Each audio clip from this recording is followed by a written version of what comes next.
Book talk begins at 1 minute, 17 seconds.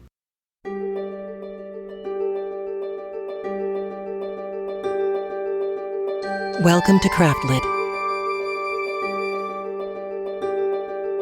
the podcast for crafters who love books. My name is Heather Ordover, and I'm podcasting from where the Delaware River meets the Old York Road, New Hope, Pennsylvania. Episode 615, Packin. This episode of CraftLit is brought to you by its listeners. Well, hello. How are you? I am packing.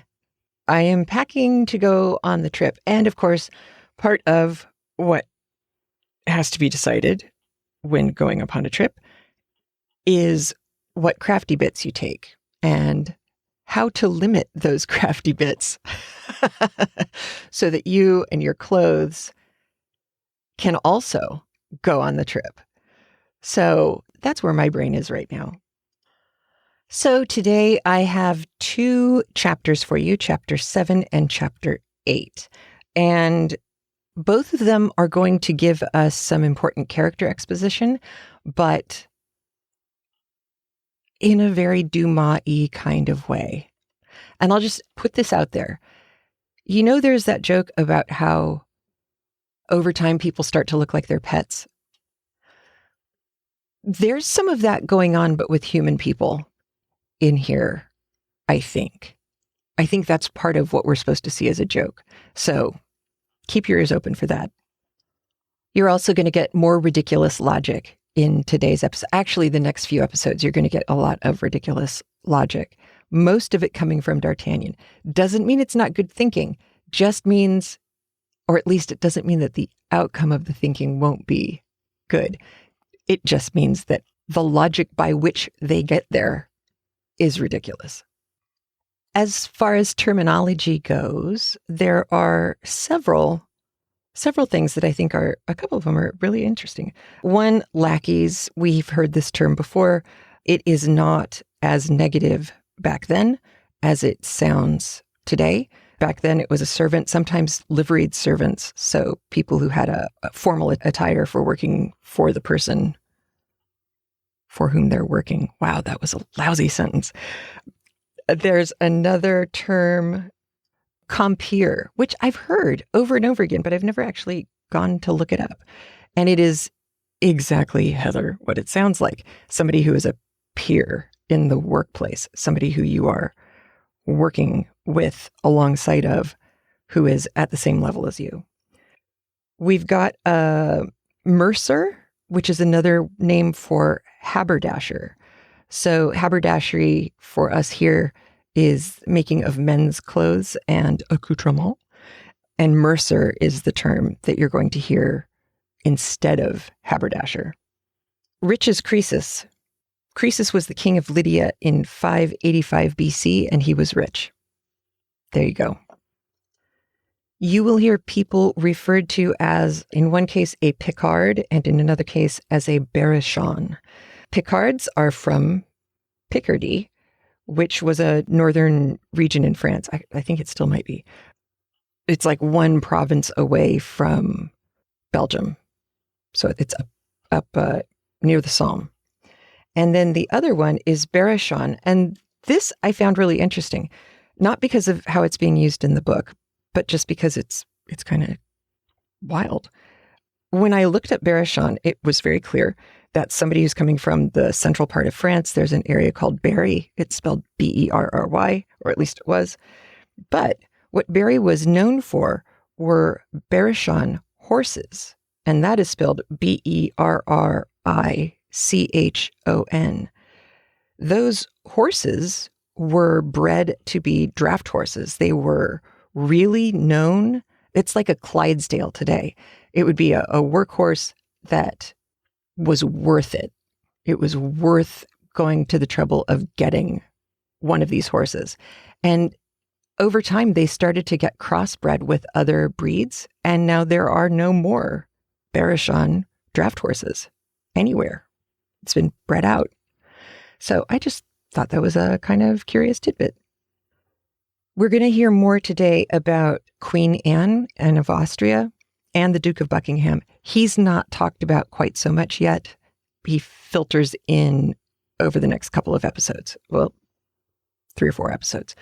But Anne of Austria, just a reminder, she was born in Spain, but her family, why Austria if she was born in Spain? That's a really good question. And it turns out it is a really good question because when I put it into Google, it was really at the top of the list.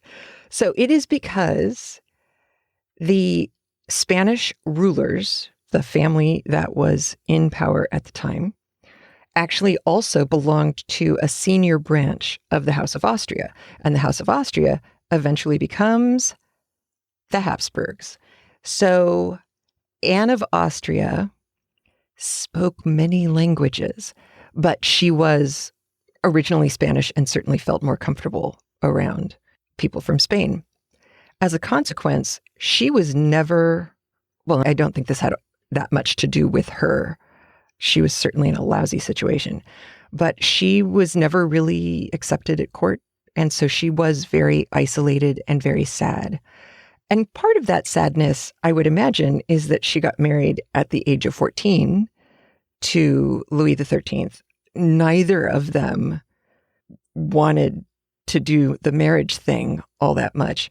So it was a difficult time for both of them, but especially for her. And right now, the book is taking place in 1625. She was born in 1601, so she's only 24. So yeah, man, it would just stink. So towards the end of today's chapters, you will hear a reference to the history of the Sarabande, Sarabande. The main title theme from Barry Lyndon is Sarabande. Sarabande is either a courtly dance, which is, I think, where we get that song from, a courtly dance of the 17th and 18th centuries, or it is a rather fast, erotic dance from the 16th century, and that was conducted in Mexico and in Spain. Either one would make sense because the story goes, and, you know, who knows if this is true or not, that Richelieu had the hots for Anne of Austria, you know, being a good Catholic priest guy.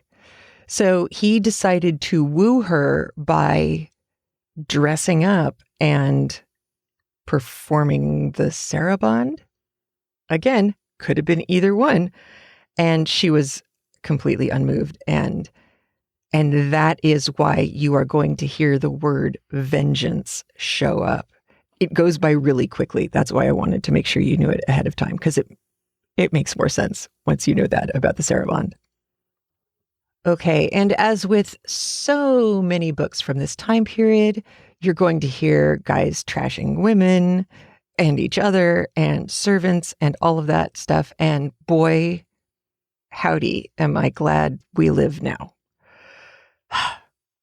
So if you remember back last week, we had the king giving a hard time to Richelieu, but also giving 40 pistoles to D'Artagnan, which is small fortune. So the beginning of this chapter is picking up right where we left off with the Musketeers telling D'Artagnan how to spend his money. Because, of course, that's what friends do.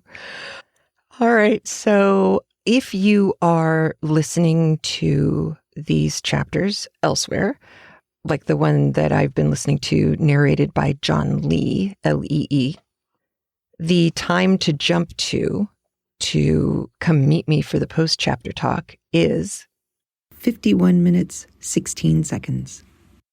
All right, here we go with chapters 7 and 8 of The Three Musketeers, written by Alexandre Dumas.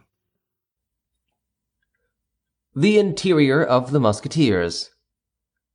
When D'Artagnan was out of the Louvre, and consulted his friends upon the use he had best make of his share of the 40 pistoles, Athos advised him to order a good repast at the Pomme de Pin, Porthos to engage a lackey, and Aramis to provide himself with a suitable mistress. The repast was carried into effect that very day, and the lackey waited at table. The repast had been ordered by Athos, and the lackey furnished by Porthos. He was a Picard, whom the glorious Musketeer had picked up on the bridge Tournelle, making rings and plashing in the water. Porthos pretended that this occupation was proof of a reflective and contemplative organization, and he had brought him away without any other recommendation. The noble carriage of this gentleman, for whom he believed himself to be engaged, had one Planchet. That was the name of the Picard. He felt a slight disappointment, however, when he saw that this place was already taken by a compeer named Mousqueton, and when Porthos signified to him that the state of his household, though great, would not support 2 servants, and that he must enter into the service of D'Artagnan. Nevertheless, when he waited at the dinner given by his master and saw him take out a handful of gold to pay for it, he believed his fortune made, and returned thanks to heaven for having thrown him into the service of such a Croesus. He preserved this opinion even after the feast, with the remnants of which he repaired his own long abstinence. But when, in the evening, he made his master's bed, the chimeras of Planchet faded away. The bed was the only one in the apartment, which consisted of an antechamber and a bedroom. Planchet slept in the antechamber upon a coverlet taken from the bed of D'Artagnan, and which D'Artagnan from that time made shift to do without. Athos, on his part, had a valet whom he had trained in his service in a thoroughly peculiar fashion, and who was named Grimaud. He was very taciturn, this worthy signor. Be it understood, we are speaking of Athos. During the 5 or 6 years that he had lived in the strictest intimacy with his companions, Porthos and Aramis, they could remember having often seen him smile, but had never heard him laugh. His words were brief and expressive, conveying all that was meant, and no more. No embellishments, no embroidery, no arabesques. His conversation was a matter of fact, without a single romance. Although Athos was scarcely 30 years old, and was of great personal beauty and intelligence of mind, no one knew whether he had ever had a mistress. He never spoke of women. He certainly did not prevent others from speaking of them before him, although it was easy to perceive that this kind of conversation, in which he only mingled by bitter words and misanthropic remarks, was very disagreeable to him. His reserve, his roughness, and his silence made almost an old man of him. He had then, in order not to disturb his habits, accustomed Grimaud to obey him upon a simple gesture or upon a simple movement of his lips. He never spoke to him except under the most extraordinary occasions. Sometimes Grimaud, who feared his master as he did fire, while entertaining a strong attachment to his person and a great veneration for his talents, believed he perfectly understood what he wanted, flew to execute the order received, and did precisely the contrary. Athos then shrugged his shoulders, and, without putting himself in a passion, thrashed Grimaud. On these days he spoke a little. Porthos, as we have seen, had a character exactly opposite to that of Athos. He not only talked much, but he talked loudly, little caring, we must render him that justice, whether anybody listened to him or not. He talked for the pleasure of talking, and for the pleasure of hearing himself talk. He spoke upon all subjects except the sciences, alleging in this respect the inveterate hatred he had borne to scholars from his childhood. He had not so noble an air as Athos, and the commencement of their intimacy often rendered him unjust toward that gentleman, whom he endeavored to eclipse by his splendid dress. But with his simple Musketeer's uniform, and nothing but the manner in which he threw back his head and advanced his foot, Athos instantly took the place which was his due, and consigned the ostentatious Porthos to the second rank. Porthos consoled himself by filling the antechamber of M. de Tréville and the guard-room of the Louvre with the accounts of his love-scrapes, after having passed from professional ladies to military ladies, from the lawyer's dame to the baroness. There was question of nothing less with Porthos than a foreign princess, who was enormously fond of him. An old proverb says, "Like master, like man." Let us pass, then, from the valet of Athos to the valet of Porthos, from Grimaud to Mousqueton. Mousqueton was a Norman, whose pacific name of Boniface his master had changed into the infinitely more sonorous name of Mousqueton. He had entered the service of Porthos upon condition that he should only be clothed and lodged, though in a handsome manner. But he claimed 2 hours a day to himself, consecrated to an employment which would provide for his other wants. Porthos agreed to the bargain. The thing suited him wonderfully well. He had doublets cut out of his clothes and cast-off cloaks for Mousqueton, and thanks to a very intelligent tailor, who made his clothes look as good as new by turning them, and whose wife was suspected of wishing to make Porthos descend from his aristocratic habits, Mousqueton made a very good figure when attending on his master. As for Aramis, of whom we believe we have sufficiently explained the character, a character which, like that of his companions, we shall be able to follow in its development, his lackey was called Bazin. Thanks to the hopes which his master entertained of some day entering into orders, he was always clothed in black, as became the servant of a churchman. He was a Berrichon, 35 or 40 years old, mild, peaceable, sleek, employing the leisure his master left him in the perusal of pious works, providing rigorously for two a dinner of a few dishes, but excellent. For the rest he was dumb, blind, and deaf, and of impeachable fidelity. And now that we are acquainted, superficially at least, with the masters and the valets, let us pass on to the dwellings occupied by each of them. Athos dwelt in the Rue Férou, within 2 steps of the Luxembourg. His apartment consisted of 2 small chambers, very nicely fitted up in a furnished house, the hostess of which, still young and still really handsome, cast tender glances uselessly at him. Some fragments of past splendor appeared here and there upon the walls of this modest lodging. A sword, for example, richly embossed, which belonged by its make to the times of Francis I, the hilt of which alone, encrusted with precious stones, might be worth 200 pistoles, and which, nevertheless, in his moments of greatest distress, Athos had never pledged or offered for sale. It had long been an object of ambition for Porthos. Porthos would have given 10 years of his life to possess this sword. One day, when he had an appointment with the duchess, he endeavored even to borrow it of Athos. Athos, without saying anything, emptied his pockets, got together all his jewels, purses, aiguillettes, and gold chains, and offered them all to Porthos. But as to the sword, he said it was sealed to its place, and should never quit it until its master should himself quit his lodgings. In addition to the sword, there was a portrait representing a nobleman of the time of Henry III, dressed with the greatest elegance, and who wore the Order of the Holy Ghost. And this portrait had certain resemblances of lines with Athos, certain family likenesses which indicated that this great noble, a knight of the Order of the King, was his ancestor. Besides these, a casket of magnificent gold work, with the same arms as the sword and the portrait, formed a middle ornament to the mantelpiece, and assorted badly with the rest of the furniture. Athos always carried the key of his coffer about him, but he one day opened it before Porthos, and Porthos was convinced that this coffer contained nothing but letters and papers, love letters and family papers, no doubt. Porthos lived in an apartment, large in size and of very sumptuous appearance, in the Rue de Vieux Colombier. Every time he passed with a friend before his windows, at one of which Mousqueton was sure to be placed in full livery, Porthos raised his head and his hand and said, "That is my abode." But he was never to be found at home.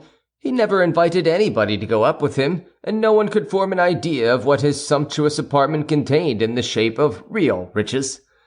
As to Aramis, he dwelt in a little lodging composed of a boudoir, an eating-room, and a bedroom, which room, situated as the others were on the ground floor, looked out upon a little fresh green garden, shady and impenetrable to the eyes of his neighbors. With regard to D'Artagnan, we know how he was lodged, and we have already made acquaintance with his lackey, Master Planchet.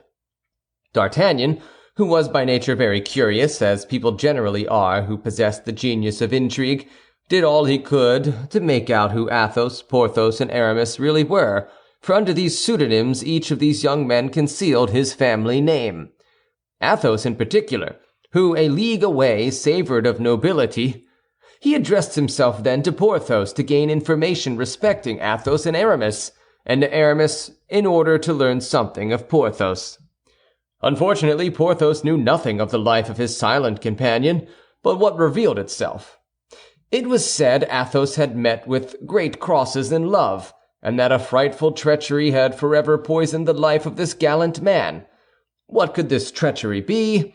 All the world was ignorant of it. As to Porthos, except his real name, as was the case with those of his two comrades, his life was very easily known. Vain and indiscreet, it was as easy to see through him as through a crystal. The only thing to mislead the investigator would have been belief in all the good things he said of himself.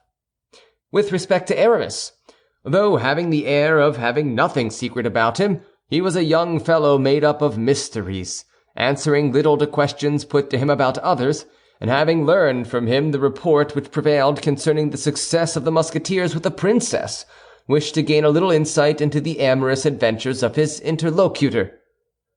"And you, my dear companion," said he, "you speak of the baronesses, countesses, and princesses of others?" "Pardieu, I spoke of them because Porthos talked of them himself, because he had paraded all these fine things before me. But be assured, my dear Monsieur d'Artagnan, that if I had obtained them from any other source, or if they had been confided to me, there exists no confessor more discreet than myself." "Oh, I don't doubt that," replied D'Artagnan. "But it seems to me that you are tolerably familiar with coats of arms. A certain embroidered handkerchief, for instance, to which I owe the honor of your acquaintance." This time Aramis was not angry, but assumed the most modest air and replied in a friendly tone, "My dear friend, do not forget that I wish to belong to the Church, and that I avoid all mundane opportunities. The handkerchief you saw had not been given to me, but it had been forgotten and left at my house by one of my friends. I was obliged to pick it up in order not to compromise him and the lady he loves. As for myself, I neither have nor desire to have a mistress, following in that respect the very judicious example of Athos, who has none any more than I have." "But what the devil? You are not a priest, you are a Musketeer." "A Musketeer for a time, my friend. As the cardinal says, a Musketeer against my will, but a churchman at heart, believe me. Athos and Porthos dragged me into this to occupy me. I had, at the moment of being ordained, a little difficulty with, but that would not interest you, and I am taking up your valuable time." "Not at all. It interests me very much," cried D'Artagnan, "and at this moment I have absolutely nothing to do." "Yes, but I have my breviary to repeat," answered Aramis. "Then some verses to compose, which Madame d'Aiguillon begged of me. Then I must go to the Rue Saint-Honore in order to purchase some rouge for Madame de Chevreuse. So you see, my dear friend, that if you are not in a hurry, I am very much in a hurry." Aramis held out his hand in a cordial manner to his young companion and took leave of him. Notwithstanding all the pains he took, D'Artagnan was unable to learn any more concerning his three new-made friends. He formed, therefore, the resolution of believing for the present all that was said of their past, hoping for more certain and extended revelations in the future. In the meanwhile, he looked upon Athos as an Achilles, Porthos as an Ajax, and Aramis as a Joseph. As to the rest, the life of the four young friends was joyous enough. Athos played, and that, as a rule, unfortunately. Nevertheless, he never borrowed a sou of his companions, although his purse was ever at their service. And when he had played upon honor, he always awakened his creditor by 6 o'clock the next morning to pay the debt of the preceding evening. Porthos had his fits. On the days when he won, he was insolent and ostentatious. If he lost, he disappeared completely for several days, after which he reappeared with a pale face and thinner person, but with money in his purse. As to Aramis, he never played. He was the worst Musketeer and the most unconvivial companion imaginable.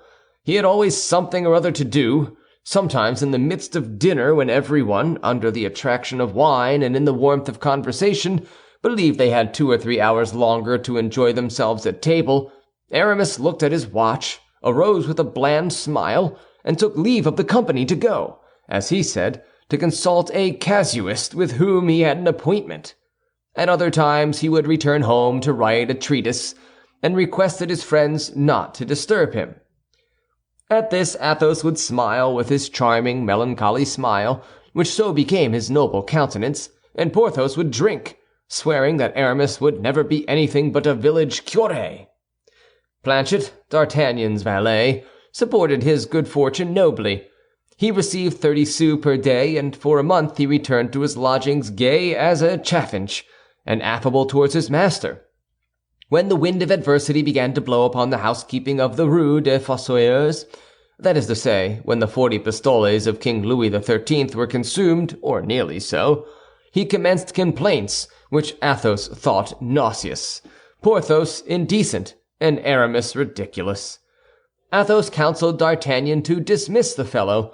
Porthos was of the opinion that he should give him a good thrashing first, and Aramis contended that a master should never attend to anything but the civilities paid to him.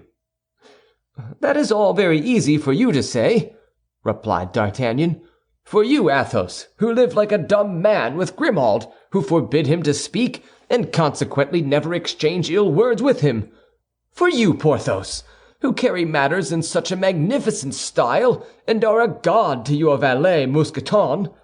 And for you, Aramis, who always, abstracted by your theological studies, inspire your servant Bazin, a mild religious man, with a profound respect. But for me, who am without any settled means and without resources, for me, who am neither a musketeer nor even a guardsman, what am I to do to inspire either the affection, the terror, or the respect in Planchet?" "This is serious," answered the 3 friends. "It is a family affair. It is with valets as with wives. They must be placed at once upon the footing in which you wish them to remain. Reflect upon it." D'Artagnan did reflect, and resolved to thrash Planchet provisionally, which he did with the conscientiousness that D'Artagnan carried into everything. After having well beaten him, he forbade him to leave his service without his permission. "For," added he, "the future cannot fail to mend. I inevitably look for better times. Your fortune is therefore made if you remain with me, and I am too good a master to allow you to miss such a chance by granting you the dismissal you require." This manner of acting roused much respect for D'Artagnan's policy among the Musketeers. Planchet was equally seized with admiration and said no more about going away. The life of the 4 young men had become fraternal. D'Artagnan, who had no settled habits of his own, as he came from his province into the midst of a world quite new to him, fell easily into the habits of his friends. They rose about 8 o'clock in the winter, about 6 in the summer, and went to take the countersign and see how things went on at Monsieur de Tréville's. D'Artagnan, although he was not a musketeer, performed the duty of one with remarkable punctuality. He went on guard because he always kept company with whoever of his friends was on duty. He was well known at the Hôtel of the Musketeers, where everyone considered him a good comrade. Monsieur de Tréville, who had appreciated him at the first glance, and who bore him a real affection, never ceased recommending him to the king. On their side, the 3 Musketeers were much attached to their young comrade. The friendship which united these 4 men, and the need they felt for seeing another 3 or 4 times a day, whether for dueling, business, or pleasure, caused them to be continually running after one another like shadows, and the inseparables were constantly to be met with seeking one another from the Luxembourg to the Place Saint-Sulpice, or from the Rue de Vieux-Colombier to the Luxembourg. In the meanwhile, the promises of Monsieur de Tréville went on prosperously. One fine morning the king commanded Monsieur de Chevalier Deshart to admit D'Artagnan as a cadet in his company of guards. D'Artagnan, with a sigh, donned his uniform, which he would have exchanged for that of a musketeer at the expense of 10 years of his existence. But Monsieur de Tréville promised this favor after a novitiate of 2 years, a novitiate which might besides be abridged if an opportunity should present itself for D'Artagnan to render the king any signal service, or to distinguish himself by some brilliant action. Upon this promise, D'Artagnan withdrew, and the next day he began service. Then it became the turn of Athos, Porthos, and Aramis to mount guard with D'Artagnan when he was on duty. The company of Monsieur le Chevalier Dessessart thus received 4 instead of 1 when it admitted D'Artagnan. End of chapter 7. 8. Concerning a court intrigue. In the meantime, the 40 pistoles of King Louis XIII, like all other things of this world, after having had a beginning, had an end. And after this end, our 4 companions began to be somewhat embarrassed. At first, Athos supported the association for a time with his own means. Porthos succeeded him, and thanks to one of those disappearances to which he was accustomed, he was able to provide for the wants of all for a fortnight. At last it became Aramis's turn, who performed it with a good grace, and who succeeded, as he said, by selling some theological books, in procuring a few pistoles. Then, as they had been accustomed to do, they had recourse to Monsieur de Tréville, who made some advances on their pay, but these advances could not go far with 3 Musketeers who were already much in arrears, and a guardsman who as yet had no pay at all. At length, when they found they were likely to be really in want, they got together as a last effort 8 or 10 pistoles, with which Porthos went to the gaming table. Unfortunately, he was in a bad vein. He lost all, together with 25 pistoles for which he had given his word. Then the inconvenience became distress. The hungry friends, followed by their lackeys, were seen haunting the quays and guard-rooms, picking up among their friends abroad all the dinners they could meet with, for according to the advice of Aramis, it was prudent to sow repasts right and left in prosperity in order to reap a few in time of need. Athos was invited 4 times, and each time took his friends and their lackeys with him. Porthos had 6 occasions, and contrived in the same manner that his friends should partake of them. Aramis had 8 of them. He was a man, as must have been already perceived, who made but little noise, and yet was much sought after. As to D'Artagnan, who as yet knew nobody in the capital, he only found 1 chocolate breakfast at the house of a priest of his own province, and 1 dinner at the house of a cornet of the guards. He took his army to the priest's, where they devoured as much provision as would have lasted him for 2 months, and to the cornets, who performed wonders, but as Planchet said, "People do not eat at once for all time, even when they eat a good deal." D'Artagnan thus felt himself humiliated in having only procured 1 meal and a half for his companions, as the breakfast at the priest could only be counted as half a repast, in return for the feasts which Athos, Porthos, and Aramis had procured him. He fancied himself a burden to the society, forgetting in his perfectly juvenile good faith that he had fed this society for a month, and he set his mind actively to work. He reflected that this coalition of 4 young, brave, enterprising, and active men ought to have some other object than swaggering walks, fencing lessons, and practical jokes, more or less witty.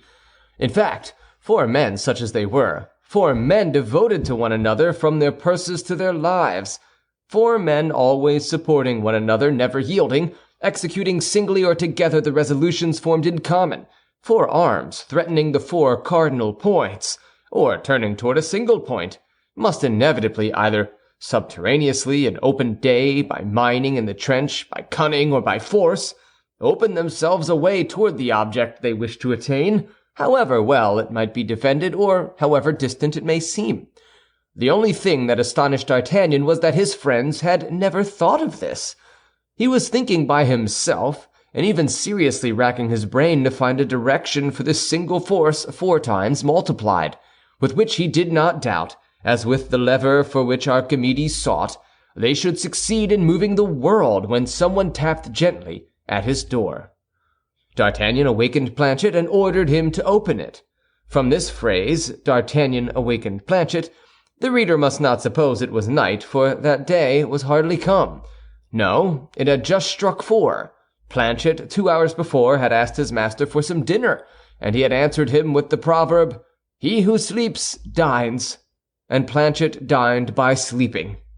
A man was introduced of simple mien, who had the appearance of a tradesman.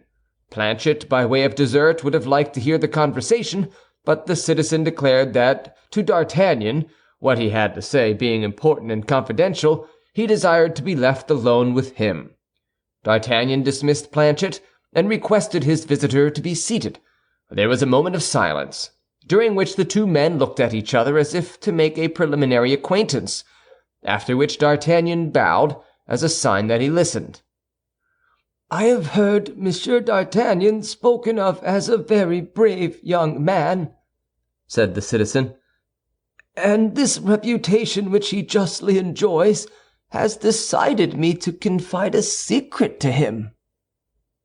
"Speak, monsieur, speak," said D'Artagnan, who instinctively scented something advantageous. The citizen made a fresh pause and continued, "I have a wife who is seamstress to the queen, monsieur, and who is not deficient in either virtue or beauty. I was induced to marry her about 3 years ago, although she had but very little dowry, because Monsieur Laporte, the queen's cloak-bearer, is her godfather and befriends her." "Well, monsieur?" asked D'Artagnan. "Well," resumed the citizen, "well, monsieur, my wife was abducted yesterday morning as she was coming out of her workroom." "And by whom was your wife abducted?" "I know nothing surely, monsieur, but I suspect someone." "And who is the person whom you suspect?" "A man who has pursued her a long time." "The devil!" "But allow me to tell you, monsieur," continued the citizen, "that I am convinced that there is less love than politics in all this." "Less love than politics?" replied D'Artagnan with a reflective air. "And what do you suspect?" "I do not know whether I ought to tell you what I suspect." "Monsieur, I beg you to observe that I ask you absolutely nothing. It is you who have come to me. It is you who have told me that you had a secret to confide in me. Act, then, as you think proper. There is still time to withdraw." "No, monsieur, no. You appear to be an honest young man, and I will have confidence in you.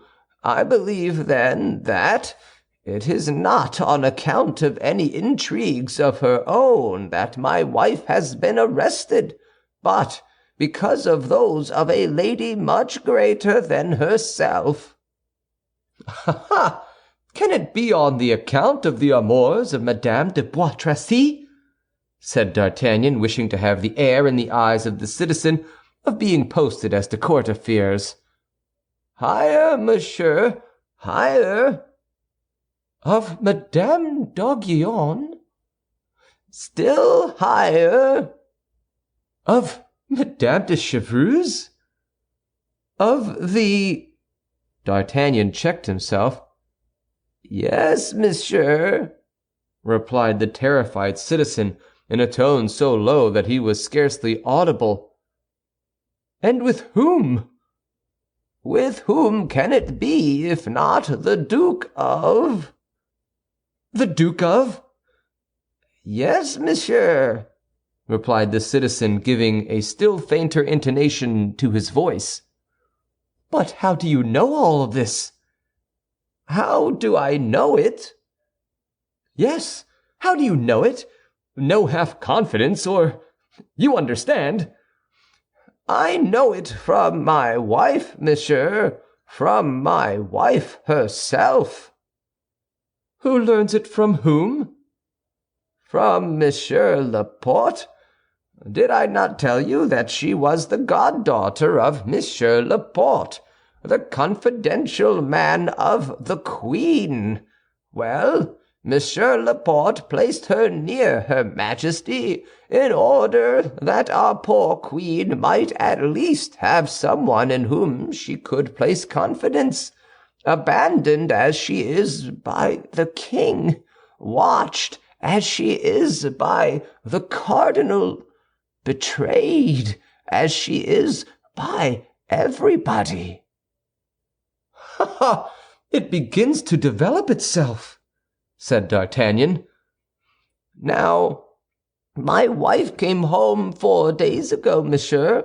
One of her conditions was that she should come and see me twice a week, for, as I had the honor to tell you, my wife loves me dearly. My wife then came and confided to me that the queen at that very moment entertained great fears." "Truly?" "Yes. The cardinal, as it appears, pursues her and persecutes her more than ever. He cannot pardon her the history of Sarabande. You know the history of Sarabande." "Pardieu, know it," replied D'Artagnan, who knew nothing about it, but who wished to appear to know everything that was going on. "So that now it is no longer hatred, but vengeance." "Indeed." "And the queen believes—" "Well, what does the queen believe?" "She believes that someone has written to the Duke of Buckingham in her name." "In the queen's name?" "Yes, to make him come to Paris, and when once come to Paris, to draw him into some snare." "The devil! But your wife, monsieur, what has she to do with all this?" "Her devotion to the queen is known.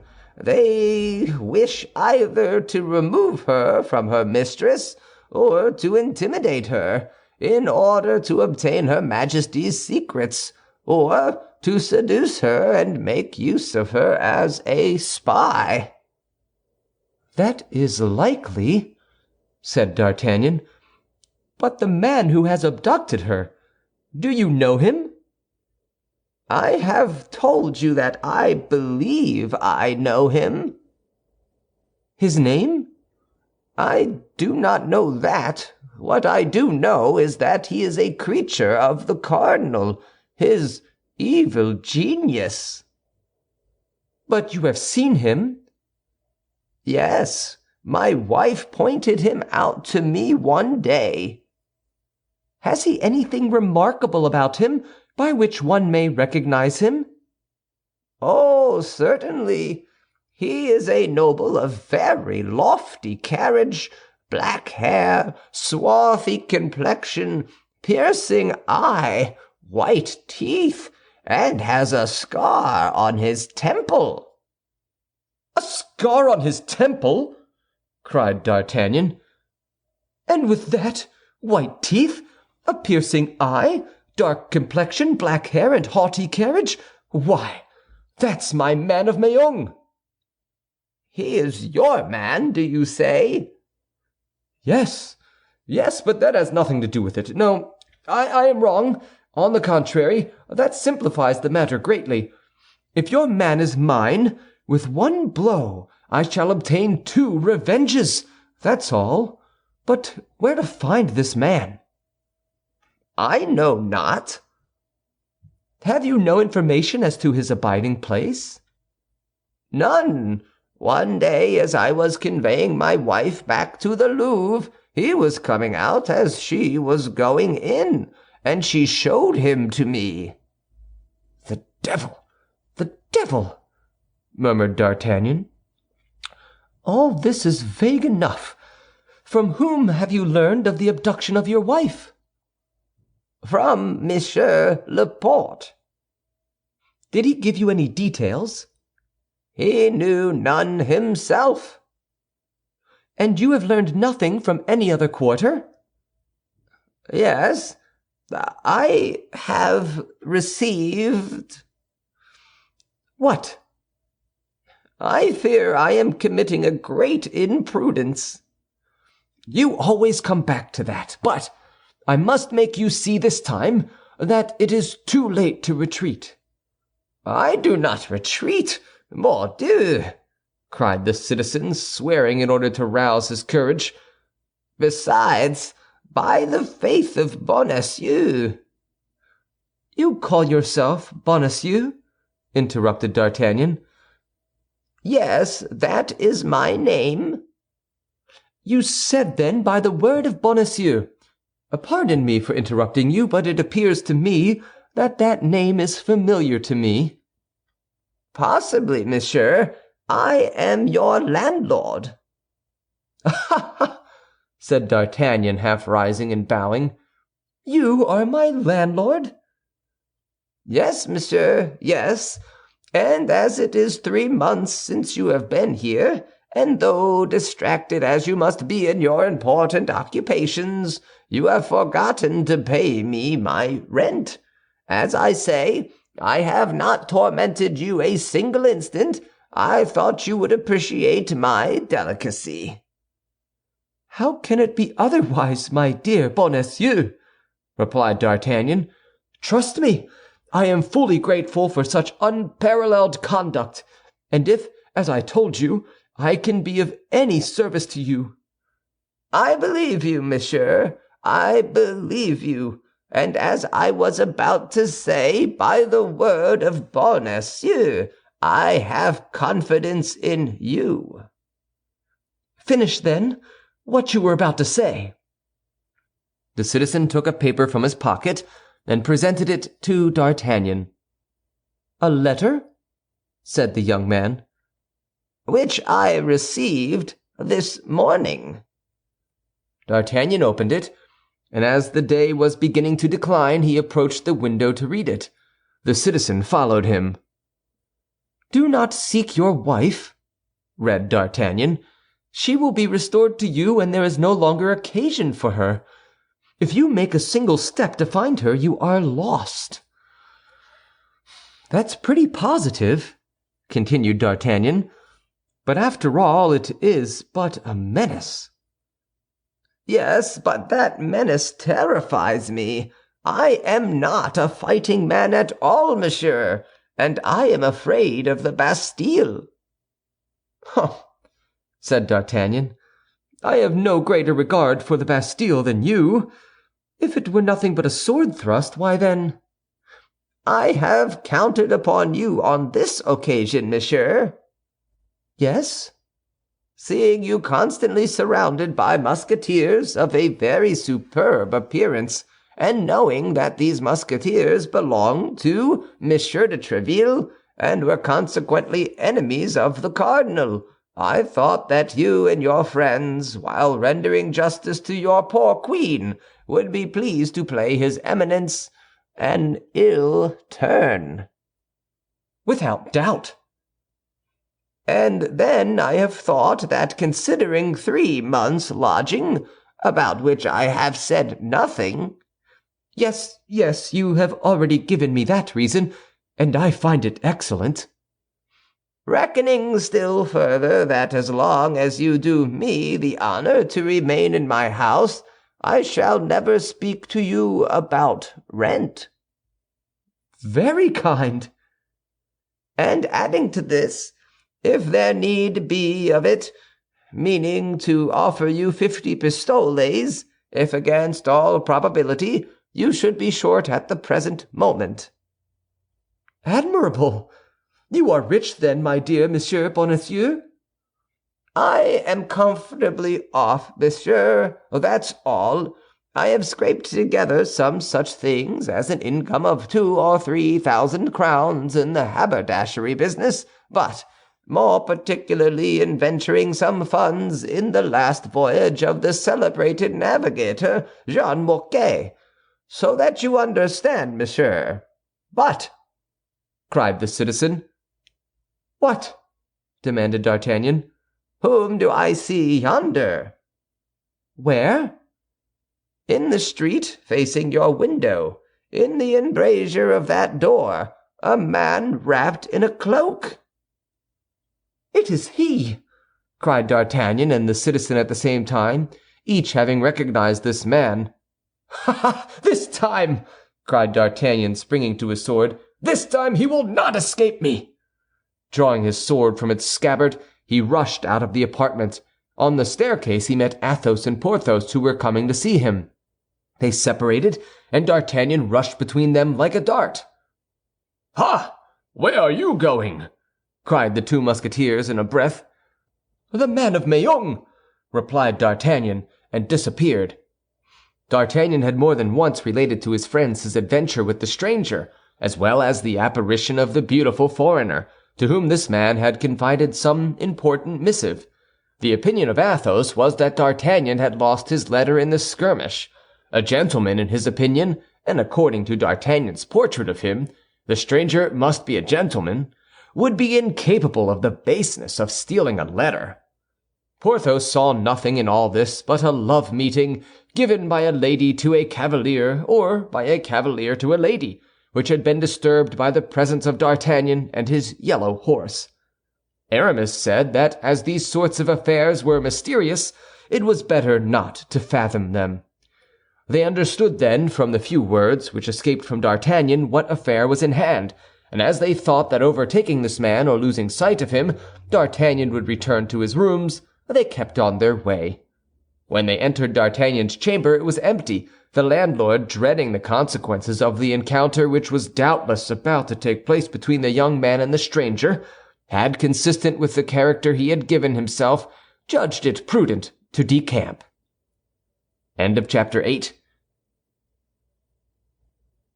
All right, so we've got some good intel on our peeps here. Athos has some rich stuff in his apartment, including a sword that he says he can't take off the wall, which is interesting. Did you catch what Porthos's tailor is doing? So Porthos gives his fancy clothes to his manservant who wants to emulate Porthos. And Porthos pays to take the clothes to the tailor and have the tailor cut them down to a smaller size because Porthos is big. And the line referred specifically to turning the clothes to extend their life.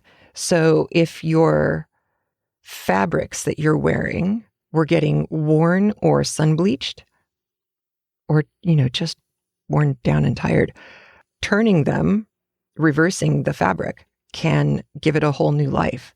So I thought that was nice. We don't always hear things like that in books from this time period because the assumption was, well, everybody knows how you do that, of course, duh. And Porthos's size actually brings me to the next thing I wanted to mention, which is D'Artagnan is really trying to suss out these guys because he knows that their names are AKAs, that these are not their family names. He's not getting too far. They're all ciphers in different ways, but in his mind, he thinks of Athos as Achilles, the strongest, best fighter, somebody who was scary to go up against in a fight. He thinks of Porthos as Ajax, who was compeer. Get that? A compeer of Achilles. They were both fighting in the Trojan War. Ajax was so cool. It's perfect because he's kind of the Hercules Mulligan of his day, just like Porthos is kind of Hercules Mulligan-like. Talkers, big, imposing. And Ajax did some really cool stuff. So he was considered the second best fighter, only second to Achilles. But he usually plays defense rather than offense. So there was one night where he, kind of like if you've been listening to The Black Count, the story of Alexandre Dumas' father, there is a moment in the Trojan War where he, on his own, goes and fends off a Trojan attack and stops them from burning all the ships, which is kind of important. So that's Ajax. The way he died, though, is a really interesting kind of tragic moment. And there are variations on the story depending on where you're reading the Trojan War history from. But the most circulated version of the story appears to be that after Achilles was killed, big downer for the Greeks. And Hector took Achilles' armor. I think that's right. Which should have gone back to the Greeks, and it was supposed to go to Ajax. Ajax is the only main player, like named player in the book, who doesn't get helped by gods. In fact, he gets shafted in a couple of places by gods. So he's in a really kind of awful position over and over again. Thinks he's going to get Achilles' armor, which would at least convey some amount of respect onto him. And he's robbed of that. Now, in some stories, he kills himself because of that. In others, he dies accidentally. He shows up in the land of the dead in a couple of different stories, I guess. And if I'm remembering this correctly, he basically walks up to whoever the narrator is and says, "Do you have the armor?" And they say, "What? No." And he goes, and then just walks back off into Hades. So he's kind of bummed, even in the afterlife. Okay, so Porthos is Ajax, big, strong, second only to Achilles. Achilles is Athos as far as fighting dominance. And then there's Aramis. Now, the first two are coming out of the Trojan War, so you'd kind of expect that Aramis would also get some kind of a link to one of the Trojan War stories. Nope. He gets Joseph. Joseph in the Amazing Technicolor Dreamcoat. Joseph the storyteller. Joseph the visionary. Joseph the religious one. And so Aramis is really separate in several different ways. And you're going to see more of that as we go along. I also listened to this book so many times now, I don't actually remember if we ever get to, but the whole thing about Porthos never taking anyone upstairs to see his apartment, and he just has his manservant decked out, looking fabulous, sitting in a window when he's not there. It made me think of his baldric, where it's all fancy and bedazzled in front, but then it's basically like paper in the back. I keep thinking that apartment must be a closet. Like maybe his manservant is just sitting in the window that is on the staircase. We don't know. But yeah, Porthos, bragging, baldric, got it. I also got a kick out of Athos's whole buy a lot of people meals when you have money, so that when you don't have any money, you can call in a favor. It sounds like college, right? Oh, yeah. They're clever. They're all clever in their own special idioms. And with that, I leave you. I am going to go finish packing, and then I'm going to record the next couple weeks' episodes. As a consequence, as I mentioned before, I am not going to have access to any new patrons or calls that have come in. I'm recording too far into your future, or too far in the past. You're in my future. Yes, you're in my future right now. So anything you do after listening, I won't know about until much later. So I apologize for not thanking people in time or playing your voicemails, 206-350-1642. And yeah, I'm going to pack and go finish recording the next couple episodes. All right, you take care. Have a great one. I'll talk to you soon. Bye. A big thanks to all the CraftLit listeners who support the show by being a premium audio member via craftlit.com/premium or via patreon.com/craftlit. Your support for the show is what's kept us going since 2006. If you feel like getting free audio pretty much every week, please consider supporting the show by heading over to patreon.com/craftlit and pledging what you feel the show is worth to you. If you can't support the show that way, consider leaving a review at iTunes or at our facebook.com/craftlit page, or follow @craftlit on Twitter and share the show with your followers too. And remember, if your hands are too busy to pick up a book, at least you can turn one on.